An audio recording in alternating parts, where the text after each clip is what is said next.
မင်္ဂလာပါတဲလေးတွေနော်ဒီနေ့ကကျတော့မမေကသူတို့နှစ်ယောက်ဆိုတဲ့စီလီလေးတစ်ခုကိုလာပြီးတော့မှလုပ်ပြူလေးလုပ်ပြတော့မှာပေါ့နော်စတော့မမေကမကြည့်ဖြစ်ဘူးပေါ့နော်အလောက်ကလည်းတအားများနေတဲ့ခါကျတော့ဒါပေမဲ့သူတို့နမူနာလေးတွေ TikTok ထဲမှာတော့အမျိုးတက်လာတာကြည့်ပြီးတော့အော်မကြည့်လို့ကိုမရတော့တဲ့စင်တီပေါ့နော်သူကအရန်ကြည့်လို့ကောင်းတယ်သူကကျတော့သူကကြောင်းသားဘဝကိုစကူတန်းစင်တန်းကြောင်းသားဘဝအတိကဖော်ကျူရတဲ့စီလီလေးတစ်ခုလေးဖြစ်တော့ပေါ့နော်ပြီးတော့သူက PL စီလီလေးလည်းဖြစ်တယ်ပြီးတော့မြန်မာနိုင်ငံထုတ်ထားဆိုတော့သူကပုံလဲလာတယ်အတန်တွေလည်းကောင်းတယ်ပြီးတော့သူရဲ့အကြောင်းရင်းနဲ့ပြောပြထားတာဟာလည်းအရန်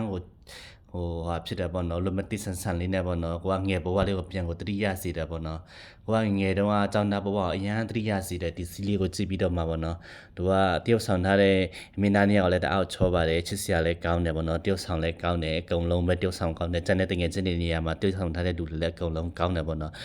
ဒီနှစ်ထဲမှာအကောင်းဆုံးမြန်မာပြော CD တစ်ခုလို့လည်းပြောလို့ရတာပေါ့နော်တကယ်ချင်းတို့ရဲ့နော်တကယ်ချင်းတို့အားလုံးဒီ CD ကိုကြည့်ပြောင်းကြည့်ကြပါလို့ပြောချင်ပါတယ်သူက YouTube ထဲမှာပဲဖြစ်ဖြစ်တူတိုနှစ်ယောက်ဆိုတာကိုရိုက်ရှာလိုက်တာနဲ့သူက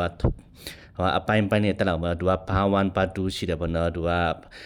နှစ်ခုခွဲတာဘာ1မှာကျတော့ EP40 ရှိတယ်ပေါ့နော်ဖတ်2မှာလည်းကြည့်ပြီးတော့ပြီပေါ့နော် ET12 ပေါ့နော်ကြည့်ပြီးတော့ပေါ့နော်ဒါပေမဲ့စက်သိန်းထိတော့မကြည့်ရသေးဘူးနောက်ဆုံးတော့သူတို့ညညာမလားမညာဘူးလားဆိုတော့မင်းလည်းခုရင်တစ်ထိတ်ထိတ်နဲ့ပေါ့နော်နောက်ဆုံးကြရင်တော့ညပါစီလို့စက်သိန်းကြရင်တော့သူတို့ညပါစီလို့ပဲမင်းနဲ့ဆူတောင်းတာပေါ့နော်ဘာလို့ဆိုဒီစီရီကိုကြည့်ပြီးတော့မှလေရင်ထဲမှာတစ်ထိတ်ထိတ်ခံစားရတာပေါ့နော်ဘာငယ်တုန်းကကိုလေတယောက်ပေါ်တယောက်ချစ်တဲ့အကြောင်းတွေကိုကြိတ်မိရဲ့